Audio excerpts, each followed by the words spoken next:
గౌరవ మంత్రివర్యులు గారు సమాధానం చెప్పారు. అయితే ఇందులో ఇన్ని అప్పులు అసలు ఏమి తాకట్టు పెట్టి అప్పులు తీసుకున్నారు, తర్వాత ఈ దారి మళ్లించటానికి వాళ్ళు చేసిన ఆ ప్రాసెస్ ఏంటి, ఆ ప్రాసెస్లో సంబంధిత అధికారులను కానీ గత ప్రభుత్వంలో ఉన్న మంత్రుల మీద మాత్రం ఏమైనా చర్యలు తీసుకుంటారా? ఇందాక నాయుడు గారు అడిగినందుకు దీని మీద ఏమైనా విజిలెన్స్ కమిషన్ వేసే అవకాశం ఉంది. ఎందుకంటే మీరే స్వయంగా డే 1 నుంచి మీరు ఫీల్డ్ మీద తిరుగుతూ ఉన్నారు మంత్రి గారు. కాకినాడలో చెప్పక తప్పట్లేదు, ద్వారంపూడి చంద్రశేఖర్ లాంటి వైసీపీ నాయకులు ఏ రకంగా షిప్పుల్లో దారి మళ్లించారో కూడా మీరు వెళ్ళి ఎంక్వైరీ చేశారు. అంతకు ముందు కూడా మేము ప్రతిపక్షంగా ఉన్నప్పుడు కూడా మా ఎమ్మెల్యేలు దీని గురించి మాట్లాడటం జరిగింది.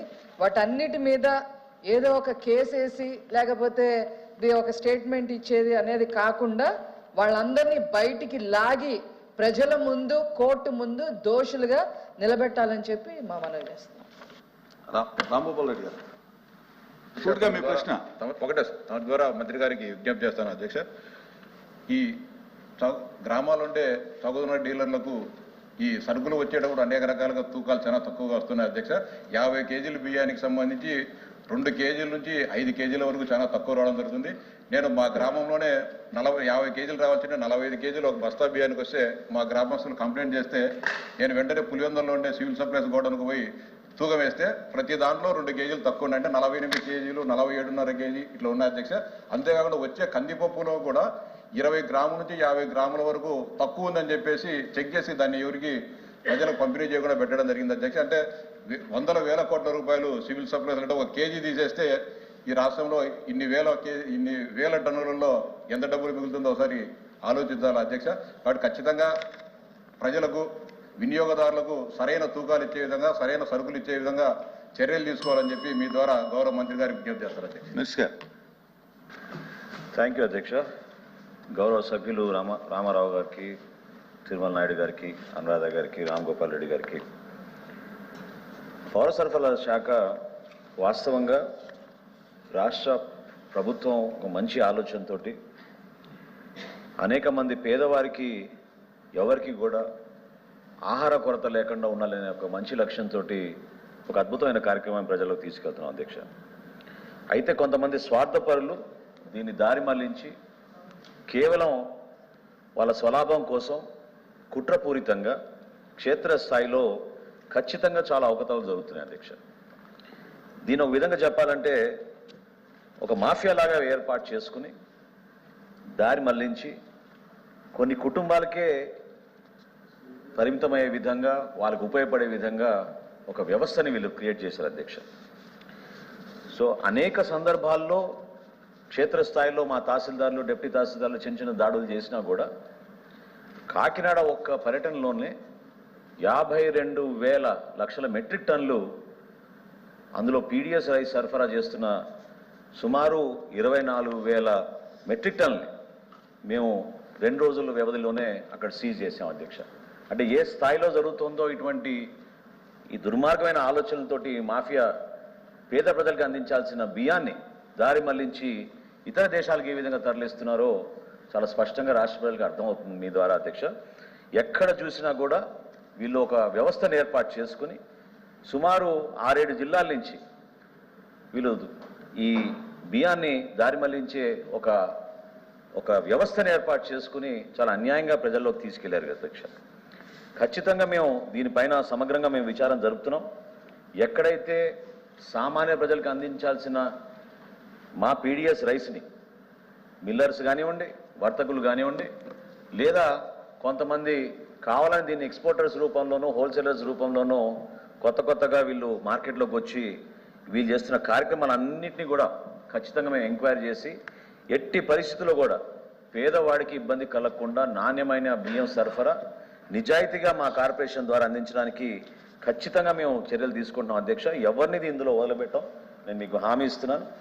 ఎట్టి పరిస్థితుల్లో కూడా ఎవరైతే ఇందులో పాత్రదారులు సూత్రధారులు ఉన్నారో ఎవరైనా సరే వాళ్ళని మాత్రం వదిలిపెట్టే ప్రసక్తే లేదు అధ్యక్ష.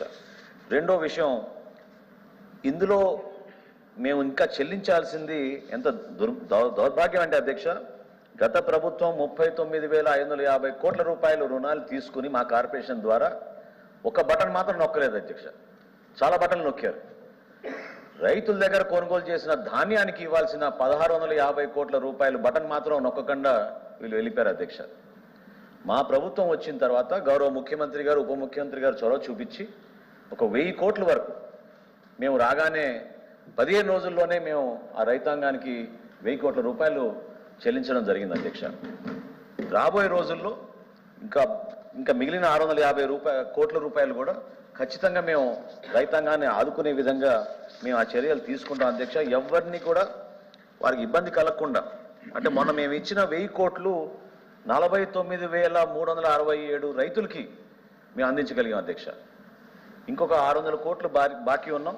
అది సుమారు 97,485 రైతులు, ఎక్కువగా తూర్పుగోదావరి జిల్లా, పశ్చిమ గోదావరి జిల్లా, కొంతవరకు బాపట్ల జిల్లా నుంచి రైతులు ఈ నిధుల కోసం ఎదురు చూస్తున్నారు. తప్పకుండా రాబోయే రోజుల్లో దాన్ని మేము డెఫినెట్గా వాళ్ళకి అందించే విధంగా మేము చేస్తాం అధ్యక్ష. రుణాలు ఏ విధంగా తీసుకుంటున్నారంటున్నారు మీరు. రుణాలు ఖచ్చితంగా ప్రభుత్వం ఇచ్చే బ్యాంక్ గ్యారంటీ ద్వారా మాకు ఆ రుణాలు వస్తాయండి. అక్కడ ఎక్కడ పొరపాటు లేకుండా. తర్వాత ధాన్యం ఏదైతే మేము కొనుగోలు చేశామో ఆ ధాన్యం కొనుగోలు చేసిన బియ్యం స్టాక్స్ని మేము ఉపయోగించుకుని బ్యాంకుల ద్వారా తప్పకుండా మేము ఆ రుణాలు తెప్పించుకుని మా వర్కింగ్ క్యాపిటల్ అవసరాల కోసం వాడుతూనే ఉంటాం. చాలా ఫర్మ్గా ఉంటాం అధ్యక్ష. ప్రక్షాళన కోసం మేము అద్భుతమైన అడుగులు ముందుకేస్తున్నాం. మా డిపార్ట్మెంట్లో కూడా మేము అందరం కూడా వచ్చినాక రాబోయే 3 నెలల్లో మన మిషన్ స్టేట్మెంట్ ఏంటి, మనం ఏ విధంగా మనం ముందుకెళ్దామని ఆలోచించినప్పుడు మార్చి 31వ తారీఖు కల్లా 2025 కల్లా ఎట్టి పరిస్థితుల్లో కూడా సివిల్ సప్లైస్ శాఖ నుంచి మేము 10,000 కోట్ల రూపాయలు ఈ 37,550 కోట్ల రూపాయల్లో ఖచ్చితంగా మేము చెల్లిస్తామనే ఒక నిర్ణయం తీసుకుని దానికి మేము అంకిత భావంతో కష్టపడి ప్రజలకి మెరుగైన సేవ అందించే విధంగా ముందుకెళ్తాం అధ్యక్ష. ఎక్కడ కూడా పొరపాటు జరగదు. ఖచ్చితంగా మీరు అన్నట్టు క్షేత్రస్థాయిలో కొన్ని కొలతల్లోనూ తూకల్లోనూ కొన్ని పొరపాట్లు జరుగుతున్నాయి. వాటి కూడా మా లీగల్ విభాగాన్ని మేము ఇంకా పటిష్టంగా చేసి ఎక్కడ కూడా పొరపాటు లేకుండా మేము ముందుకు తీసుకెళ్తాం. కాకినాడలో మాకు దొరికిన పీడిఎస్ రైస్ సుమారు 25,000 మెట్రిక్ టన్స్ మేమైతే సీజ్ చేశాము. ఖచ్చితంగా మేము కేసులు ఆల్రెడీ వాటిపైన రిజిస్టర్ చేశాం. ఫర్దర్గా మేము విజిలెన్స్ కానివ్వండి లేదా ప్రభుత్వ శాఖలో ఉన్న ఇతర విభాగాలని కూడా సంప్రదించి గౌరవ ముఖ్యమంత్రి గారితో సంప్రదించి రాబోయే రోజుల్లో మేము తీసుకోవాల్సిన చర్యలు తప్పకుండా గౌరవ సభ్యులకి మీ ద్వారా మేము అందిస్తాం అధ్యక్ష.